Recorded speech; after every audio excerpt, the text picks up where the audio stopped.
Do you ever feel overwhelmed trying to juggle your business, your family, your faith, and finances? Well, my guest today knows exactly how that feels. She's built several successful companies over her 40-year career, but paying the price in burnout and broken commitments along the way. Welcome to the Ask Ralph podcast, where listening to an experienced financial professional with over 30 years of experience can help you make sense of confusing questions, current headlines, and industry trends about taxes, small business, financial decision-making, investment strategies, and even the art of proper budgeting. Ask Ralph makes the complex simple by sharing his real-world knowledge from a Christian perspective with all things financial. Now here's your host, Ralph Estep Jr.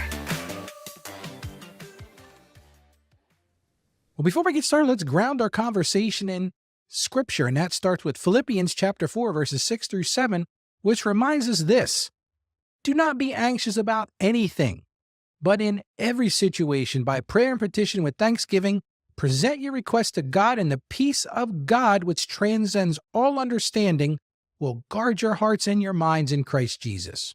Well, welcome back to the Ask Ralph podcast, Mastering Your Finances with a Christian Perspective. I'm your host, Ralph Estep Jr. Today, I have the privilege of interviewing longtime entrepreneur Ral West. Ral has started multiple businesses over her 40-plus year career, including a company acquired by Alaska Airlines back in 2008. She's a well-respected speaker and author on topics like goal setting, productivity, leadership, and customer service. But it hasn't been all smooth sailing. Ral hit rock bottom more than once under the weight of overload and overcommitment. She's here today to share what she wished she knew earlier about sustainable success.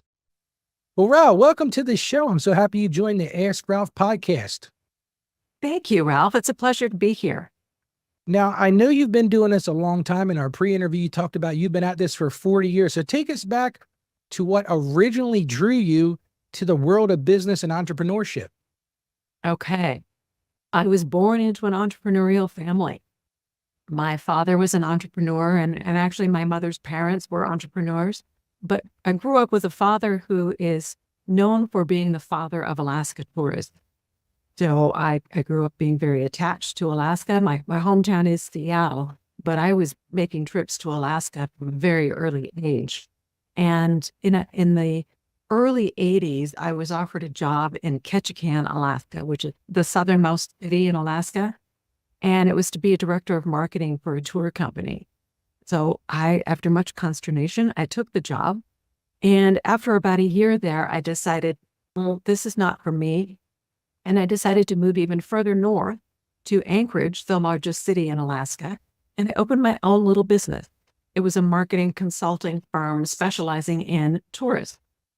And it was there that across the hall from me was a gentleman operating his own very small business, and he ended up being my husband. So I guess you could say he kind of fell into your lap, for lack of a better way of saying it. Oh, yes. Okay. That's a good way to say that. And he took stock of what I was doing, and I happened to be, at that point, representing some tourism companies from Hawaii who were trying to sell to Alaskans through Alaskan travel agencies. And he saw me flying off to Hawaii regularly in business trips. And he said, I like Hawaii. I want to go there for free. So, he kind of figured out a way to do that, started a business, and later I joined him in that business. And we operated that business for 25 years. And the real crux of the business as it grew was to operate wide-body charter jet between Alaska and Hawaii. And at our peak, we carried like over 35,000 passengers a year between Alaska and Hawaii. So it came time to sell the company because Alaska Airlines was coming into the market. We knew they were coming, and we decided this would be a good segue to sell the business to them and let them buy the market instead of winning it from us, which would cost us both a lot of money. And we decided that their pockets were probably deeper than ours. So this was a good way to do this. So in 2008, we sold the business to Alaska. Excellent. So you built some incredible businesses over the years, it sounds like. But what got you into this whole journey of dealing with people in overwhelming and burnout situations? Well, it is said that you are best a teacher to the person that you once were. And I was very definitely the overwhelmed entrepreneur. I was juggling so many balls, my business, my nonprofit endeavors, my kids, my home, travel, everything. And I didn't get much sleep. I was pretty much always exhausted. I was overweight because I never took care of myself. I was out of shape. My husband and I just kind of said hi in passing. It's a wonder we ever conceived the second child. Actually, life was just very difficult. I remember having to hire somebody to come and cook meals for us because before that it was McDonald's and Chinese and pizza. And I recognized that that was not a healthy way for my family to live. So it was quite all consuming trying to run this business as a mom and pop. And I definitely feel for the people who are in that situation. And I know there are many because it kind of comes with the territory of being your own boss and running a business.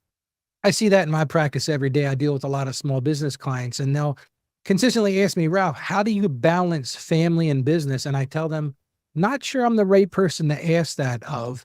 And I'm honestly not sure there's even an answer to that. What are your thoughts on that? That is a very difficult dilemma because you feel the pull of everything that needs to be done in the business, and to prioritize the family up somewhere close to all these demands from the business is hard because you get the thought, or at least I used to, that, oh, well, they'll be all right. They'll still be there. And I just need to take care of this one thing. I just need to do this. And my husband got so tired of me working until 2 and 3 o'clock in the morning, or we're coming to bed, everything. And I just thought, well, you can just deal with it. But it really hurt our relationship. And it was difficult for our kids. They would come to the office oftentimes after school, and we'd say, just go do your homework because we're still busy. And sometimes we'd fill the office until 6 and 7 o'clock in the evening.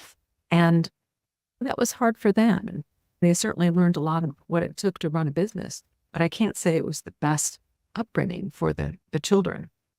I went through a very similar circumstance. I come from a family of accountants, and when my wife and I started our own practice, we had this very same thing. I laugh about it now. We actually put an office inside of our office. We called it the kids' playroom because our young kids are basically there all the time. So what were some steps you took to start to overcome that and start to square that off a little bit? The big breakthrough came in about 1994, actually. We had been studying with Robert Kiyosaki, who is now known for being the author of Rich Dad, Poor Dad. We started taking courses from him in Anchorage back in the late 80s. This was before he wrote the book. And we had lunch with him on the Big Island one time when we were in Hawaii. And he said, you got to get this book. It's called The E-Myth by Michael Gerber. That you need to read it. And we were flying to Honolulu that day. So we stopped at the bookstore and grabbed a copy of the book and started reading it immediately. And by the time we got back to Anchorage, we had devoured the book and we said, oh my God, this is what we need. Because the book was all about creating systems and basically making sure that everyone in the business was hatted, if you will, with a particular job responsibility, and that you were very, very clear about what everybody needed to be doing in their job. And it took a few years. We were learning as we went along, and we gradually created systems. We built our team. We nurtured the culture, and we learned how to delegate better. We learned how to use all kinds of leverage, and we eventually were able to step back and no longer be the mom and pop with our arms all the way up to our elbows and shoulders in the day-to-day. And we actually got to a point where we could hire a chief operating officer and a chief financial officer who took over the day-to-day running of the business for us. And they did a fantastic job. They built on the foundation that we had created. Our culture was very firm at that point, and we did not want that to be changed. So we taught them how we wanted it to be run. We had developed the metrics. All of the measurement would enable us to see how the company was doing, no matter where in the world we were. And we were able to step back. So we were able to buy a home on Maui and spend more time away from the Anchorage office. We even moved to Bellevue, Washington for a while and said, okay, you guys are doing great. we're going to go spend more time or closer to where my parents were living in their elderly years. And the company just kept growing and growing and growing. So it worked out beautifully, but it was a major effort and a very purposeful decision to create those systems and get ourselves out from underneath the daily operation. And was it hard for you to let go of that control of something that you had basically birthed into life? I can imagine that had to be difficult to, even though you had said you built systems, you built a culture, but was it difficult to relinquish control? It was actually more difficult for my husband than for me. It was really his baby, and I kind of stepped into it a little bit after he had given birth to it. And also, I kept myself quite busy with being the chair of a nonprofit board for a private school and so on and so forth. And he had a little bit of an identity crisis, but he came through it and found other things to do. Once we sold the business, we pivoted into purchasing small cruise ships and leasing them to a cruise operator in Alaska. He got quite involved in that. And then after the cruise ship industry took a big hit with COVID, so then we did our next pivot, and now we're investing in multifamily apartment complexes throughout the southern states and the U.S. So we're always finding something else to do. We don't do retirement well. In fact, my husband says, I had flunked retirement several times. And I think that's hard for entrepreneurs. I've had so many clients that have retired or quote retired and said, they're going to sell their business, they're going to step aside, and they just have this idle time and they truly can't figure out what to do with themselves. But it sounds like you folks have learned to pivot, and with COVID and all those sort of things, move into different areas. But I guess you're learning as you go. Is that what you're telling me? Oh, absolutely. I mean, that's one of the things I'm addicted to, and I'm not ashamed of it at all. I'm addicted to learning and growing. And I never refuse to retire. I mean, I'm certainly of the age where most people are retired, but I don't want to. And at the same time, I like living the life that we have created. We've created this dream life, or as our friends say, you guys are living the dream. You have your 2 homes, you have your yacht. We actually have our yacht parked in the water at our own dock here in Sitka, Alaska. And we don't give that up. So if we're able to manage our businesses and have the systems in place and have the team there to help us, we can keep going and we can still have the life that we want to have. And now I'm paying a lot more attention to my physical health, work out regularly, just eat better, eat a lot better than I used to. And I'm just feeling more energetic and healthy than I ever have. So I know you created this digital course called Overcome Overwhelm. Let's talk about that. Thank you. I'd love to. So Overcome Overwhelm, create a smooth running business with less stress. This was actually born from a suggestion from my youngest adult daughter, who said, Mom, you need to teach people how it is that you and Dad have created this dream life. There are people out there who really want to know how you do it. I'm able to manage so much and still have this beautiful life.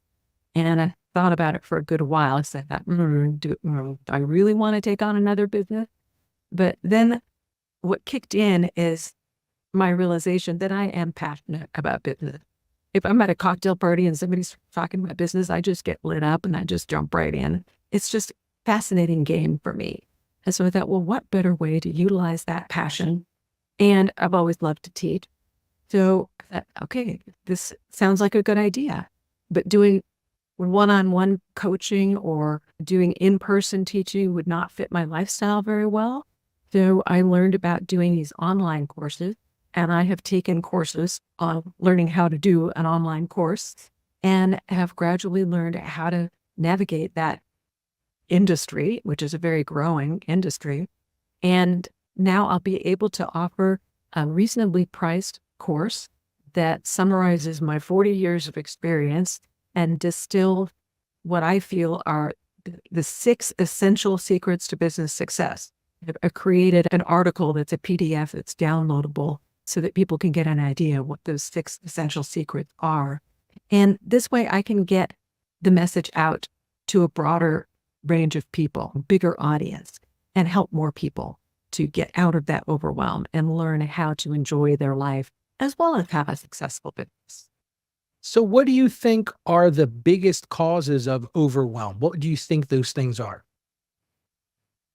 Well, number one is not being able to say no. Um, us overachievers tend to always want to do everything that's before us. And we have to learn that we just can't, that we have to uh, choose and focus on certain areas and not get carried away with trying to do everything. And that leads me into the need to be able to delegate. But there's an art to delegating.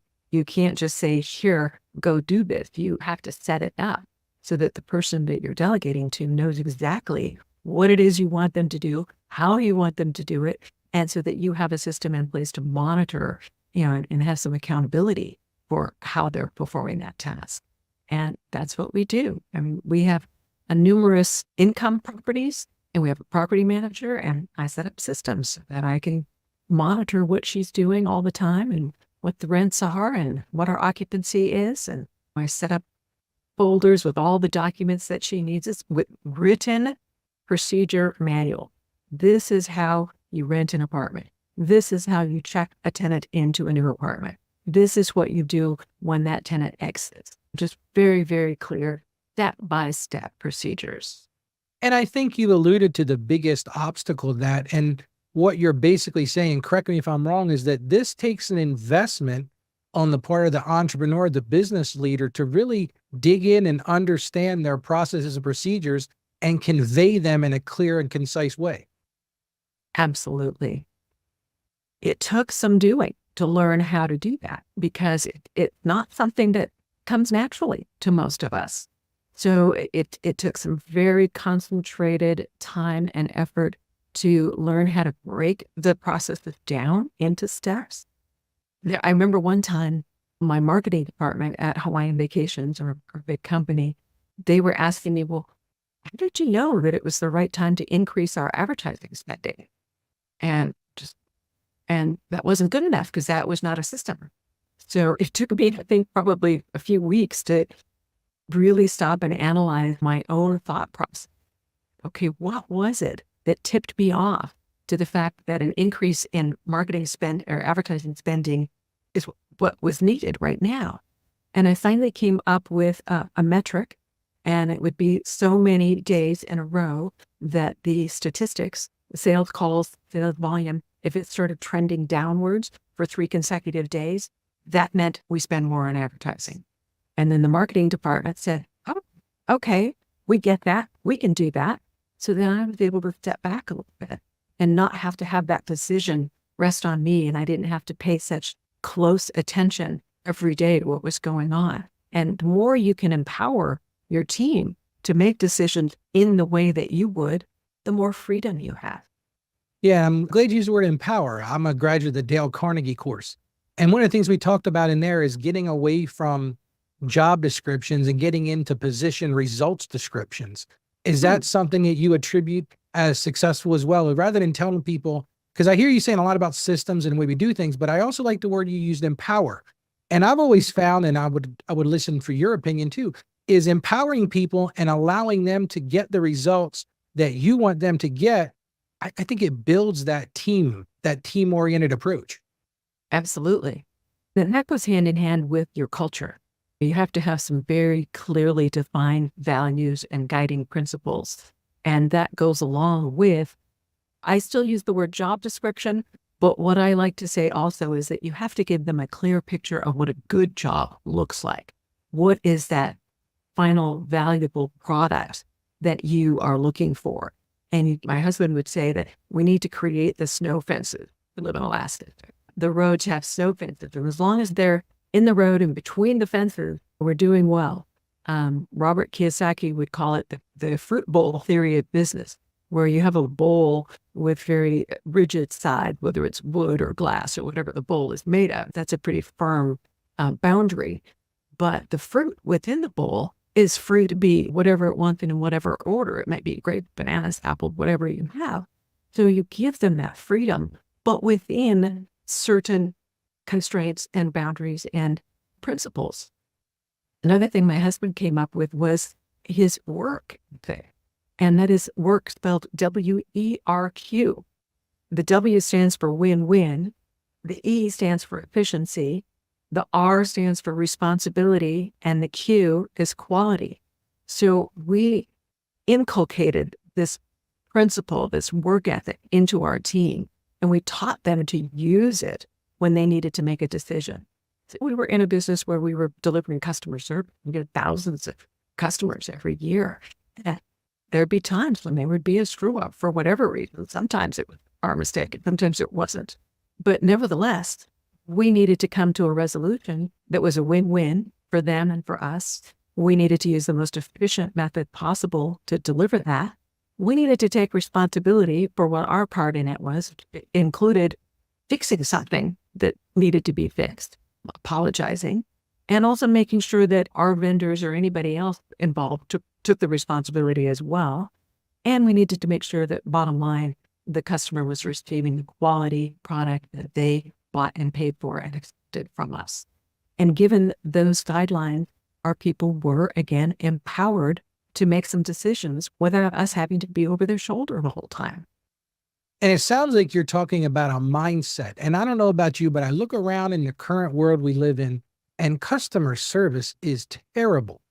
Every day, I just want to scream when I deal with most businesses. How did you develop that culture, that mindset of really exceeding expectations for customers? Oh, well, you hit upon one of my pet peeves. My daughter says, Mom, you're getting fussier and fussier. Customer service, the older you get. And I said, well, maybe it's because in my years, I have experienced some very, very excellent customer service.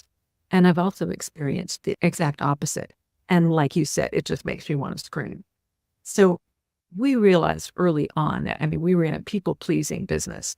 We relied on repeat customers. We're not, the population in Alaska is not that big. We needed to have people who were going to Hawaii over and over and over again.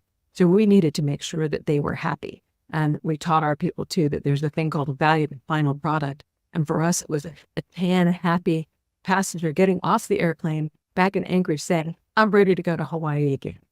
So the customer service was geared to creating that experience. And we also knew that people had a lot of other choices. We may have been the only airline flying between Alaska and Hawaii, but they could have chosen to go to Mexico or Disneyland or buy a refrigerator or remodel their house or whatever they could use their money for other than going to Hawaii. So we knew that we needed to earn it. We needed to earn the privilege of having them spend their money with us to take them to Hawaii and give them a vacation that was everything they dreamed of. So that became just a rock solid part of our company culture, and we created systems around that. I remember sometimes we would have flight delays. They're unavoidable, they're mechanical or something. And with the type of air service that we had, if the delay lasted too long, the flight crew would go dead.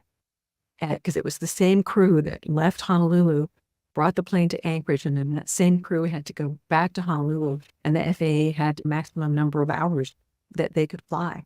The crew went dead. We would have to wait another 8 hours or whatever it would take for them to get their rest and be able to fly again. Like, oh my God. It's somewhat easier for the passengers, but lived in Anchorage, we could say go home and so forth. But sometimes people were flying in from Fairbanks or from the bush or a place where they needed to have a hotel. They needed meals. We had to create systems to quickly have vouchers. We even had bottles of water and baby formula and diapers at the airport when there was delay, because people would say, I'm not prepared for this. So we just jumped in.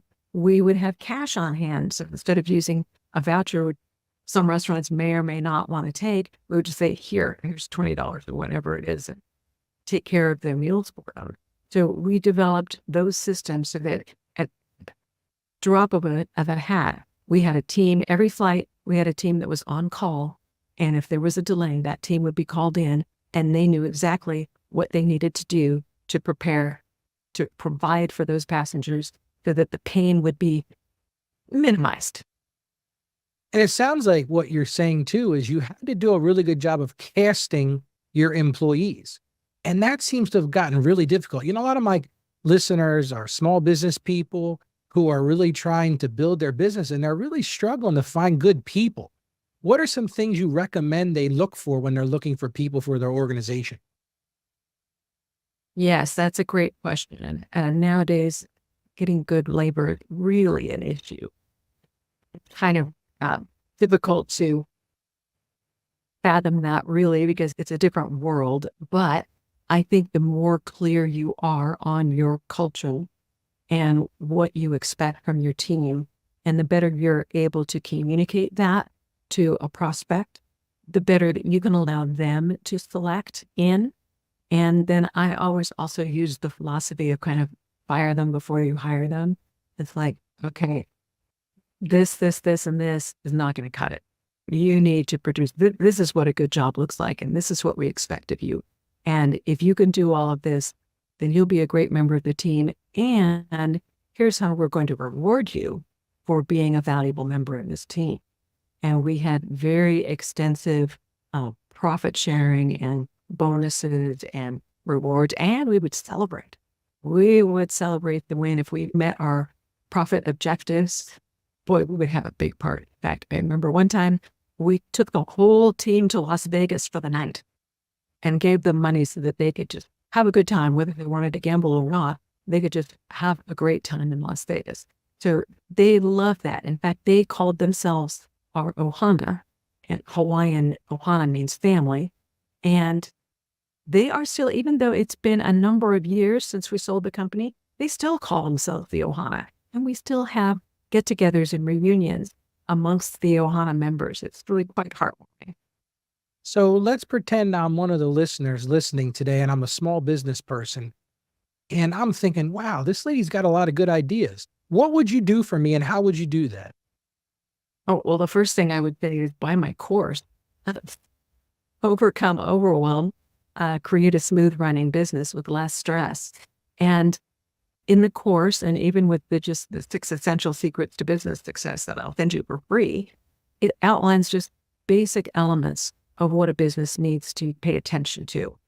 And then through the course, I walk people through what is a system? How do you create systems? How do you build your team? How do you decide what data to measure and how do you measure it? How do you form your company's culture? And then how do you create the kind of customer service that I like to call it world-class customer service? So all of these are things that I can teach people how to do them, how to pay attention to them. And of course, every business is different, but these are concepts. These are like Buckminster Fuller, we call them generalized principles. They're timeless. So they're applicable to any situation. So you want to talk to people that are just getting started, but I guess you can help people that have been in business for a long time as well. Oh, yes, very definitely. It's not just for the startups. It's for people who are up to their eyeballs in a going concern and are finding that they're getting burned out and exhausted and suffering from overwhelm.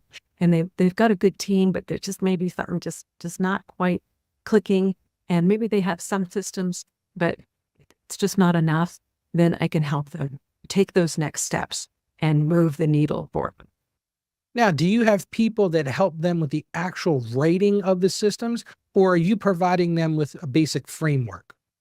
Yes, I do the guidelines and the framework. And as my business progresses, I will probably be establishing mastermind groups and doing retreats and so forth that would be a bit more hands-on. But the course itself will be delivered online. There'll be some live Q&A sessions where they could get their specific concerns addressed. And also, I'll establish like a cohort so they can be asking each other questions. Oftentimes, we find some of our best answers from fellow business people. So there'll be a number of ways that they can get support. It won't just let them drift. It sounds like this is a real passion for you. What is the main goal? What is your purpose now in your years? You've been 40 years behind you. What do you see your purpose moving forward? Well, I love helping people, and I am passionate about business, passionate about systems. I mean, I create systems for my life, our homes, my family. They laugh about me and my sister's like, "Oh, Mom, that sounds like a and I just do it. Just it's second nature to me. But even though I am past retirement age, I do not plan to retire. And I want to keep going as long as I possibly can. That's one of the reasons I'm very committed to staying healthy and physically fit and active. So hopefully I'll have another good 30 years or so that I can be providing value and offering people the benefit of my years of experience and wisdom. And along the way, I will continue to learn too. There's always more to learn, and I'm excited. So tell me about living in Alaska. My oldest son is in the Coast Guard. Now, right now he's stationed in Texas, but he's talked about going to Alaska. And I said, I think that'd be a really cool adventure. Tell me about your time living in Alaska. Yes, well, I've lived in Alaska for over 40 years. And as I said earlier, I started off in Ketchikan, which was very, very rainy. Then moved to Anchorage, which was a lot colder, less rain, but more snow, and was there for over 20 years. And now we live in Sitka, which is further south.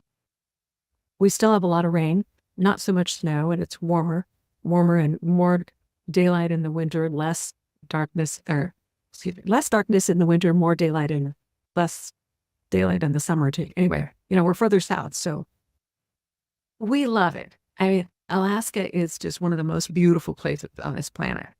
And our town is very small. It's only 8,500 people.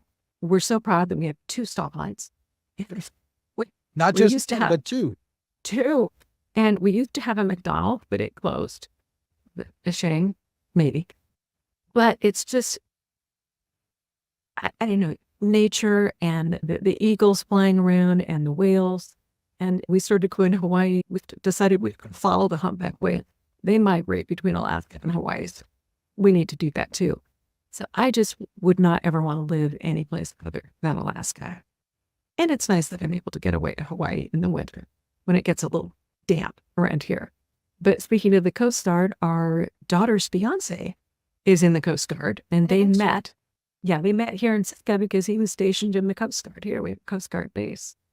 Oh, very cool. Yeah, excellent. So you mentioned a little while ago about something you can offer the listeners. You want to talk about that and how they would accomplish getting that from you?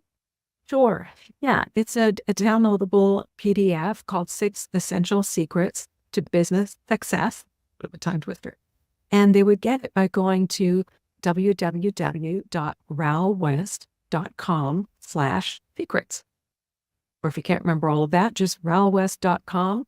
The website will give you a form to sign up, and we will send you that for free. And I'll put that in the show notes so that when this gets released to everybody, there'll be a way for them to click right on it. So what else do you want to share with us today? Well, I think I would like to share that it's always possible. There is no such thing as a dead end. Do not give up hope. My mother used to say, where there's a will, there's a way. So, keep that positive thinking going. Know that you are able and capable to do what it is that you need to do, and have some faith in yourself and give yourself some grace as well. And anything is possible. Yeah, and I do a Christian podcast, so I definitely trumpet what you just said. Have you ever come across times in your life when it's been hard and you felt like I just don't have enough in the tank to make this work? And how did you push through those things? Absolutely. Absolutely. There have been a number of times. I remember one time in our earlier years where we didn't have an airline to give us the lift to get across to Hawaii, and we couldn't sell anything. So we went out to lunch one day and we were using our credit cards, taking cash advances on the credit cards to make pay. And it's like, oh my, maybe we should just close the doors. We don't have any debt. Maybe this is what we need to do. But we thought about it, and we realized that there was something bigger there, and that the people of Alaska actually need to be able to get to Hawaii easily. They need that break from the winter doldrum. They need that sunshine and that R&R. And it was almost like a calling or a public service to continue to do it. And so we dug deep and found the courage. We took some great risks, but we had faith that it would work out. And my husband even pledged his mother's retirement account. She was a school teacher. And he pledged that retirement account as a guarantee for our charter, one of our first charters that we did. And he was sick with worry about that. But he also just put everything into it, and he hit the streets, and he made sure that every seat on that charter was sold, and it was. And we did well. So we are very, very, very grateful for the good fortune that we have. And we both have a daily practice of a gratitude prayer because we have been so fortunate. And there's nothing like being grateful, all that we have. I tell people that all the time. It's so easy to get pinned down in what you don't have. But how many times do we look around and say how grateful for what we do have? And I think that people's whole mind and their mindset can change when they realize just how blessed they are with what they already have. Absolutely. Yeah, even in the darkest times, there are things that we can be grateful for. And we've all had our issues, whether it's health or business or whatever. There are just times that are a struggle.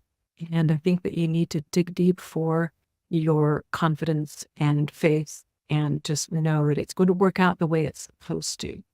We also have a little saying that there are no accidents.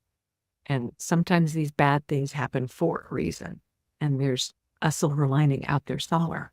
We just have to wait till it's revealed to us. And you got to learn from those things. Absolutely. Well, Ral, I just want to thank you again for being on the show. Like I said in the show notes, I'll give all the contact information. Was there anything else you wanted to add, Ral? No, but I just very much appreciate the opportunity to talk with you, Ralph. And I think you're doing a fabulous job with your daily podcast. Quite an endeavor. Congratulations. Well, thank you. I appreciate you as well. Thank you for joining us on the Ask Ralph podcast. And with a simple click to subscribe, we'll invite you back to our next episode. And remember, financial issues don't have to be complicated. Just ask Ralph.